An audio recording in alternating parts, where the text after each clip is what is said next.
Donna Mills was completely caught off guard when she arrived at the audition for Play Misty for Me to find Clint Eastwood, the director and star, completely unclothed. She had no idea that this would be the atmosphere on set, where Eastwood's unorthodox approach to filmmaking would soon become clear.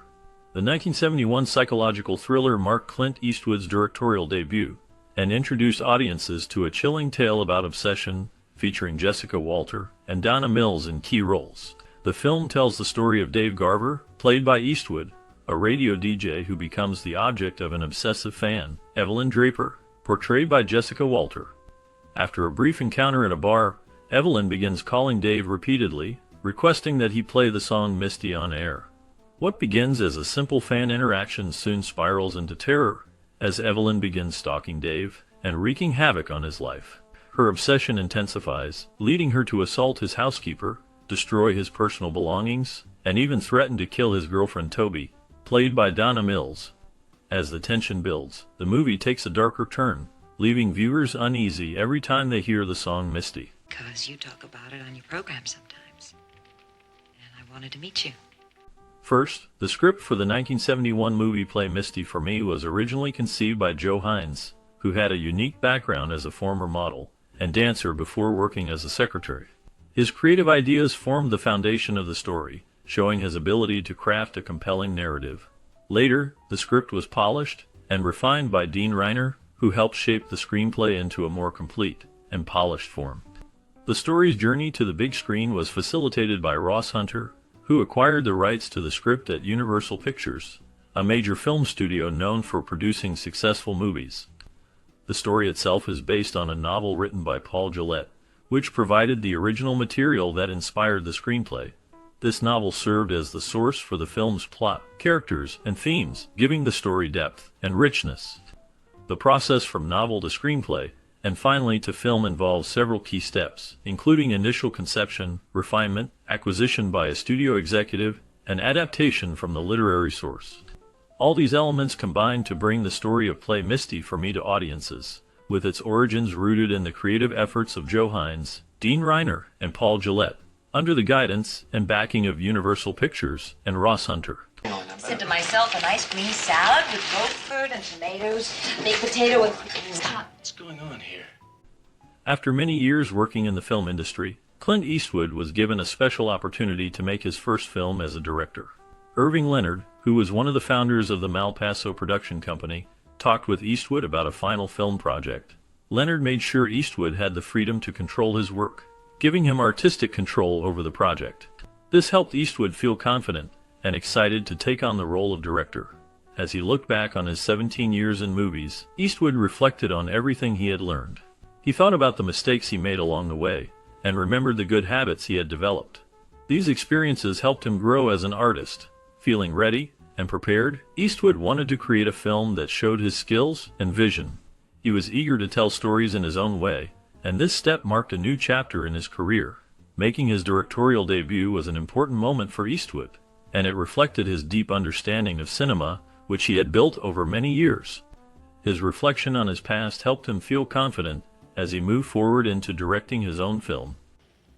What happens if he and I had been talking business? Or maybe I have Starting with the setting and filming location, the movie Play Misty for Me was originally planned to take place in Los Angeles, a bustling city known for its vibrant atmosphere and cinematic history.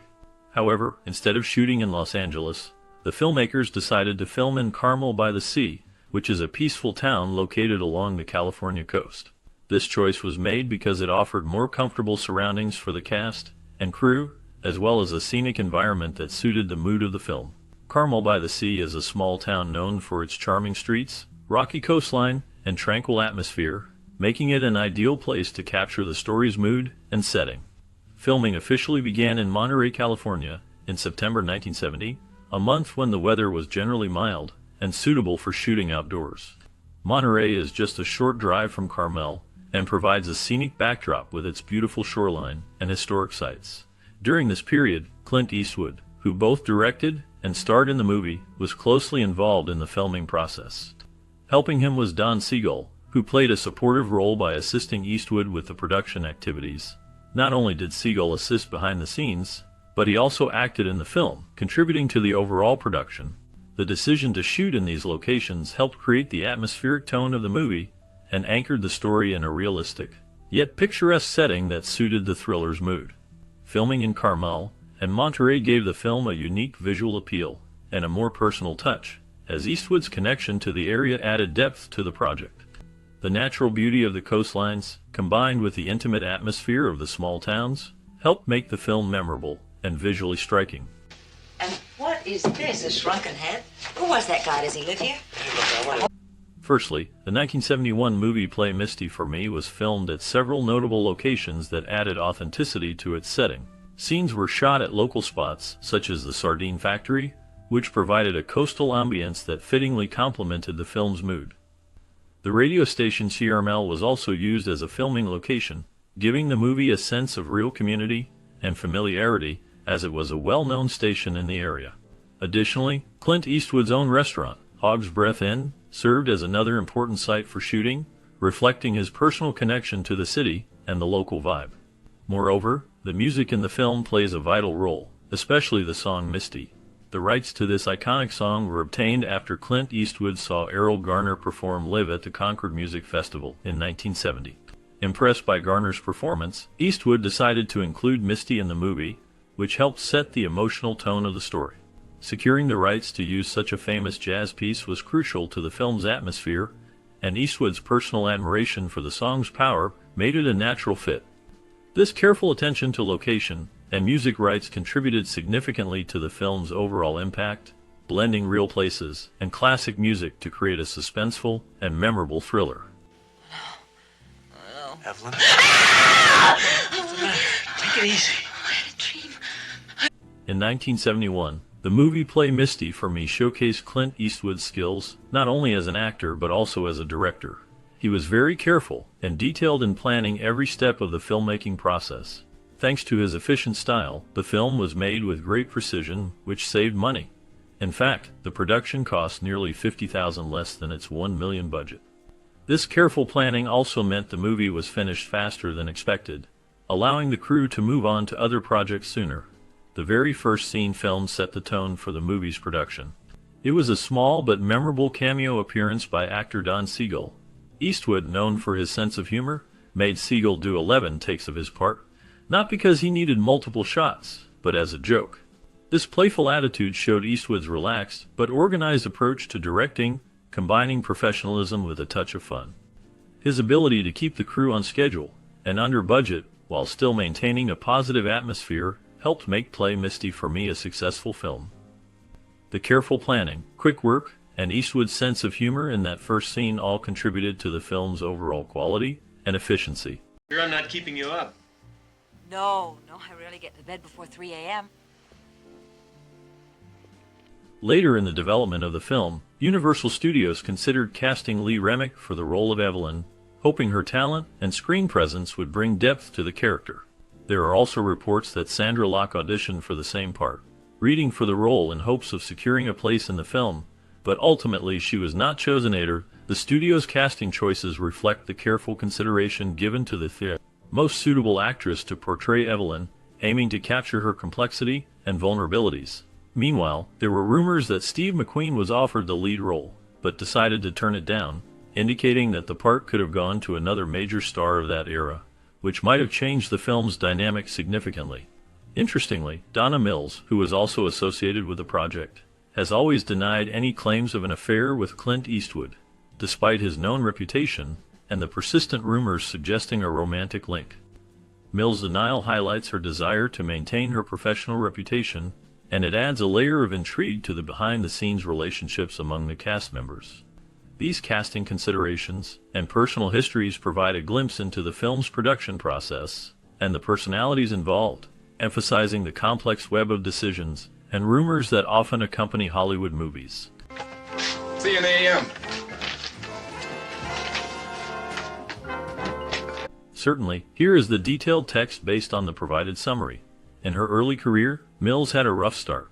She did not initially have an agent to help her find acting opportunities. Instead, she relied on casting news she found in a publication called Backstage, which was a common resource for actors looking for work during that time.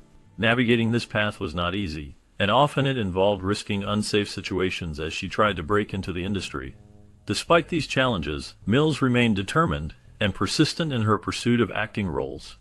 At one point, she was asked to audition for a new show created by Al Cap, which was seen as a significant opportunity.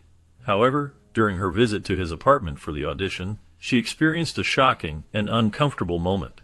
She encountered Al Cap naked in his apartment, which was reportedly a tactic he used often to intimidate or manipulate potential auditioners. Startled and uncomfortable with this situation, Mills made the decision to leave immediately, realizing that she should not tolerate such behavior. This experience is a reflection of the difficult and sometimes unsafe circumstances actors, especially newcomers, faced in the pursuit of their careers. It also highlights her courage in recognizing inappropriate behavior and choosing her safety over a potential break in her career. These early events show her resilience and determination to succeed despite setbacks and challenges she encountered along the way. Hi. You didn't see it. Oh, yeah? Play Misty for Me is a compelling debut directorial effort by Clint Eastwood, showcasing his innate talent for building suspense and creating character-driven narratives. This 1971 thriller centers on Dave Garver, a late-night radio DJ in Carmel, California, played convincingly by Eastwood himself. The plot thickens when a devoted fan named Evelyn, portrayed with a perfect blend of charm and menace by Jessica Walter, becomes increasingly obsessed with Garver. Her relentless calls requesting the song Misty serve as a recurring motif, symbolizing her fixation, but beneath this veneer lies a dangerous and unstable woman whose admiration spirals into obsession and violence. Eastwood's execution of the story hints at Hitchcockian influences, especially in how suspense is gradually ratcheted up through deliberate pacing and the careful withholding of information. His directorial approach emphasizes mood and tension, allowing viewers to feel the mounting unease as Evelyn's behavior becomes more unpredictable. The film's narrative explores themes of obsession, vulnerability, and the darker aspects of fandom, areas that resonate even today. Eastwood's decision to direct himself in this project adds a layer of authenticity to Garver's character, and his performance is subtly nuanced, blending a cool charm with underlying vulnerability. Although not his most iconic acting role, Eastwood's portrayal is convincing and subtly charismatic, demonstrating his range as a performer and director. Jessica Walter's portrayal of Evelyn stands out as a highlight of the film. She masterfully balances allure and menace, making Evelyn a memorably layered character. Her ability to oscillate between confident charm and sudden bursts of psychotic rage adds depth to her performance, making her one of the early examples of a psychologically complex villainess in film. Walter's portrayal could be seen as a precursor to characters like Kathy Bates' Annie Wilkes in Misery, with Evelyn embodying a disturbingly believable instability that keeps the audience engrossed and uneasy. Some critics point out minor flaws, such as the use of long shots during scenes on the coast between Garver and Toby, which at times add scenic beauty but can diminish the immediacy of dialogue-driven moments. These scenes, while picturesque, sometimes feel distant, with dialogue that seems perhaps recorded separately, creating a slight disconnection. However, this is a small criticism that does little to detract from the overall effectiveness of the film, which relies heavily on texture, pacing, and mood to sustain tension. Furthermore, Eastwood's ability to juggle acting and directing roles successfully demonstrates his burgeoning talent behind the camera. His deliberate pace and atmospheric build-up show an understanding of suspense that would serve as a foundation for many future works. His direction reveals a keen eye for detail and a confident grasp of storytelling mechanics, placing him in the company of actor-directors like Orson Welles and Kenneth Branagh. The film also subtly comments on the vulnerabilities of fame and the thin line separating admiration from obsession, making it a psychologically rich viewing experience. In conclusion, Play Misty for Me is a well-crafted thriller that combines psychological depth with taut suspense. While it pays homage to Hitchcock's mastery of tension, it also establishes Eastwood as a director capable of creating a gripping story with layered characters. Jessica Walter's haunting performance as Evelyn elevates the film further, making it a memorable portrait of obsession and mental instability. Though minor technical imperfections exist, they do not overshadow the film's overall impact. It remains a significant and influential piece in Eastwood's early career, foreshadowing his later successes as a director and actor. Overall, it is a tense, engaging, and insightful thriller that continues to resonate with fans of the genre. Hey, see you got the joint cleaned up for once. The heavy digs it. Care for a beer? Oh, not really. As we come to the end of our main exploration of Play Misty for Me, there's one more chapter left to uncover. In this bonus segment, we delve deeper into the lives of the cast after the film's release, revealing unexpected twists and behind-the-scenes stories that may surprise you. Discover what happened to the actors who brought these characters to life, how their careers evolved, and which members of the cast faced personal challenges or found new paths in Hollywood. This is not just a recap, it's an exclusive look at the lasting impact of Play Misty for Me on those who starred in it, and the mystery that continues to surround their journeys. Stay tuned, because what you're about to hear will change how you see this classic crime thriller, adding layers of intrigue and connection you won't want to miss. Looks like old times round this place. Evelyn? John Larch portrayed Sergeant McCallum in the 1971 film Play Misty for Me, a role that positioned him as a stoic, authoritative figure within the tense narrative. His character embodied the weight of law enforcement, often reflecting the darker side of justice and morality. Larch's performance brought a grounded realism, emphasizing quiet strength yet underlying vulnerability, which added depth to the film's suspenseful atmosphere. Beyond this role, Larch's career was marked by numerous character parts in film and television, often portraying men of authority or layered, complex figures. His work extended into television series, where he was known for his gritty, serious demeanor, fitting into roles that demanded a commanding presence. Off-screen, Larch's life was fraught with hardships that painted a darker picture behind his cinematic persona. Rumors speak of personal struggles with alcohol, and the toll that a long career in intense, often violent roles took on his mental health. His career waned in his later years, coinciding with rumors of financial difficulties and health issues, yet specifics remain scarce, shrouded in mystery. Larch's final years are marked by little public information, making his later life largely an enigma. Some sources suggest he withdrew from the spotlight to battle personal demons, leaving behind a legacy marred with unsolved questions about his private life. Today, John Larch's legacy endures through his intense performances, but the shadows surrounding his life linger, leaving viewers with a sense of unresolved darkness. I listen to you all the time. Irene Hervey's role as Madge in the 1971 film Play Misty for Me was a brief but significant part of her later career, embodying a character rooted in mystery and dark emotional undercurrents. Hervey's portrayal brought a quiet, yet unsettling presence to the story, a reflection of her ability to evoke vulnerability and hidden depths. Her career spanned decades, initially marked by early success in the 1930s and 1940s as a leading woman in Hollywood's golden age. However, her life after the spotlight was filled with personal hardships and struggles that remained shadowed from public view. She faced the ravages of aging in an industry obsessed with youth, and rumors of health issues and financial difficulties surfaced in her later years. Some reports suggest she endured emotional turmoil stemming from a turbulent personal life that included failed marriages and estranged relationships with family members. There were whispers of scandals involving secret affairs and hidden conflicts, yet none were ever confirmed publicly, adding to her aura of mystery. The last known information about Irene Hervey places her in a quiet retirement, living away from the limelight, surrounded by little media attention. Her story remains a complex tapestry of fame, struggle, and obscured past. This enduring enigma continues to fascinate those who study her life and work. I'm sorry. Why don't you keep that stuff? I think I've lost my appetite. Jessica Walter delivered a chilling portrayal of Evelyn in the 1971 film Play Misty for Me, embodying a character driven by obsession and dark secrets. Her performance was marked by a subtle intensity that highlighted Evelyn's sinister nature and emotional instability, leaving a lasting impact on audiences. Walter's acting drew critics' attention for its depth and complexity, establishing her as a versatile actress capable of bringing complex women to life on screen. Beyond her work in film and television, Walter's life was filled with personal struggles and controversies. She faced professional setbacks, including difficulties maintaining steady roles and battles with typecasting. Her personal life was shadowed by a reputation for being wary and private, yet she endured multiple hardships including health issues and the death of her partner. Walter's career spanned over 5 decades, but she often faced unrelenting spotlight challenges and industry dismissals. In her later years, she publicly discussed the emotional toll of her career and personal losses, revealing a life marked by perseverance amid tragedy. The last available details of her life show her still residing in New York, with no recent reports of controversy or scandal.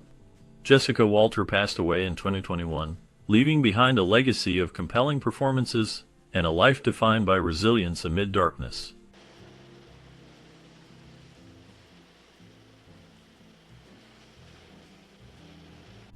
In the 1971 film play Misty for Me, Clint Eastwood portrays Dave Garver, a veteran radio DJ whose seemingly quiet life takes a dark turn when he becomes the target of an obsessed listener named Evelyn. Eastwood's performance as Dave is intense and layered, showing a man caught between the calm surface of normalcy and the chaos of his growing obsession. His portrayal reveals a man battling inner demons and external threats, embodying suspense, vulnerability, and restraint.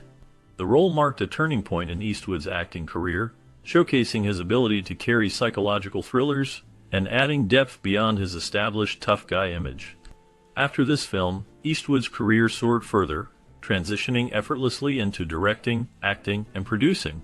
Off-screen, Eastwood's life has been marked by notable scandals and personal hardships. He faced controversies regarding his comments and behavior in the public eye, and his relationships and marriages had their share of turbulence. He also dealt with financial struggles early in his career, which he overcame through relentless dedication to his craft. Eastwood's life has not been devoid of challenges, as he experienced the loss of loved ones and battled personal demons. The most recent publicly known details suggest that Eastwood continues to work in film, maintaining a relatively private life. His influence remains profound, both as a legendary actor and an acclaimed director.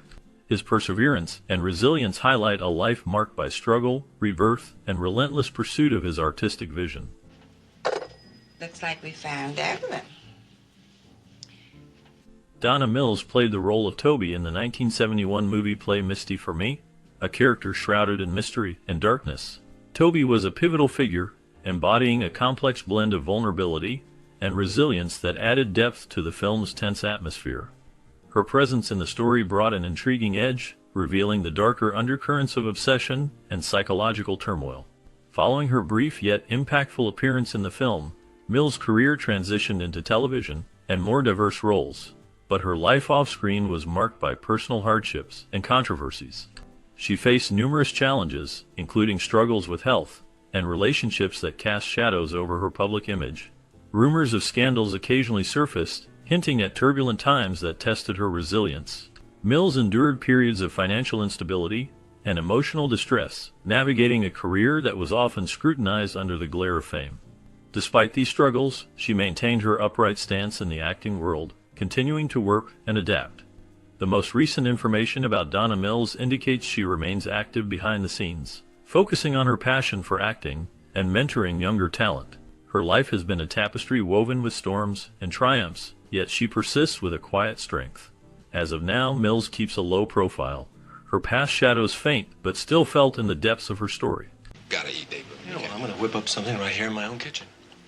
You know, David, Play Misty for Me remains a classic thriller that showcased Clint Eastwood's talent, both in front of and behind the camera. The film's intense story of obsession and danger captivated audiences and marked a significant point in Eastwood's career. Its portrayal of psychological suspense and a haunting soundtrack made it stand out in the early 1970s. Watching this movie today reminds us of a time when gritty storytelling and strong performances ruled Hollywood. Many viewers grew up watching Play Misty for Me, creating memories of suspense and excitement that still linger. Did you watch this film during your childhood? Do the scenes or the music bring back special memories? We'd love to hear your stories and the moments that stuck with you. Share your thoughts and experiences in the comments below. Thank you for joining us on this nostalgic trip back to 1971. In the world, Well, isn't this cozy? So this is your business lunch?